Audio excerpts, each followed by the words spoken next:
Hey everybody, Jesse here with the Red Wolf Sword Fighting Blog, Chicago Swordplay Guild, and Fortes of Fitness and Martial Arts, with Thayne Alexander, of some renown from Chicago Swordplay Guild, and Bowie knife instructor, martial and bladed concepts instructor.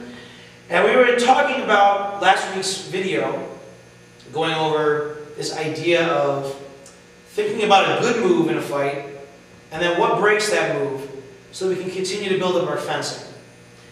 So we're going to take a look this week at a little bit of Bowie knife in Thayne's wheelhouse. For his last week's class, he was talking about this beat. And it's a pretty efficient move. So I'll let Thayne take the lead here. All right, what we're calling a beat basically is what that is. It pretty much entails. You are going to beat the weapon or the actual attacking limb. In this case, Jesse's Bowie knife is going to be coming in like as a thrust. So I beat the weapon away, and then I would basically create a new line to strike. If he did that a little bit again, as he comes in with a thrust, this beat could be off of like a flat of the knife, or it could be on the true edge of the knife. In fact, it could be off the spine as well. So you could do it where if he starts again, I could just use the true edge of the knife and then basically just ride that in. One quick, the beat is basically you're just beating up the weapon real fast and then continuing your line into the person with a thrust or a snap cut. Let's do a couple smooth ones for the kids. Okay, so Jesse's going to strike at me first, and it just immediately comes right in.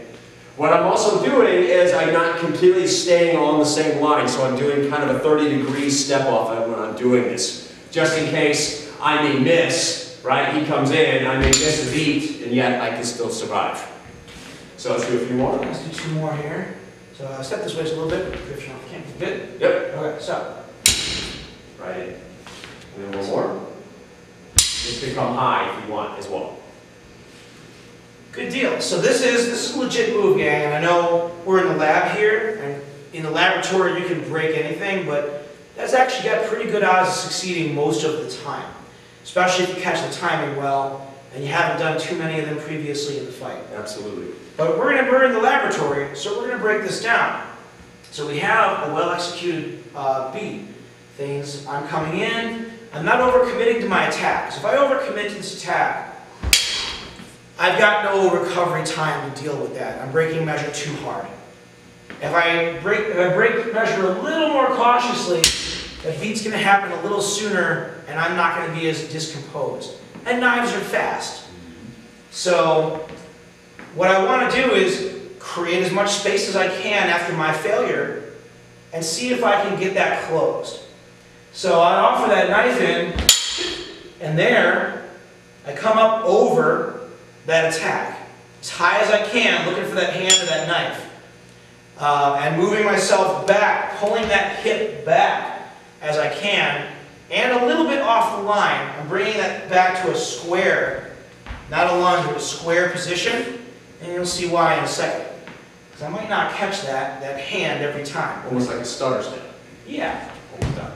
So you offer that in, want that, and I want that hand as soon as I can. I don't want to go up there, because I'm going to bleed. If he keeps fencing, we're both going to bleed, or I'm definitely going to bleed. I'm not into that.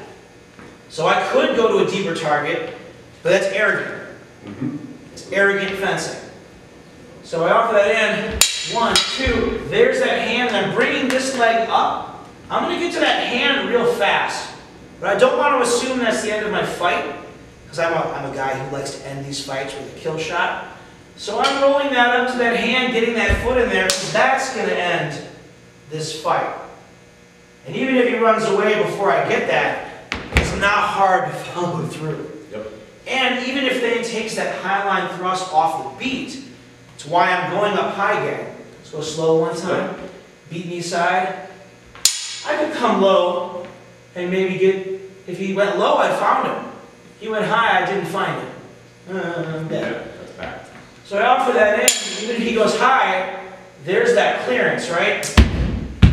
I'm not going to get quite the same effect, but I'm going to get a positive effect. Yep, absolutely.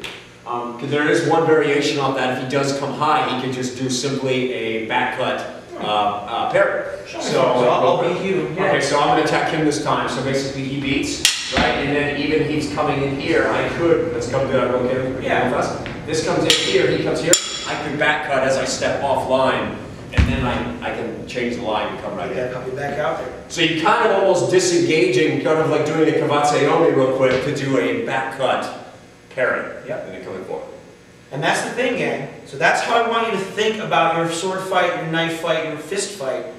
When you're breaking things down in the lab, especially if you're training for a tournament and there's somebody for you to beat, and you have some footage of them, and you have their favorite moves on file, break this stuff down in the lab. Identify good fencing, then destroy the good fencing. All right, gang, we'll see you again soon. Thanks, Thayne.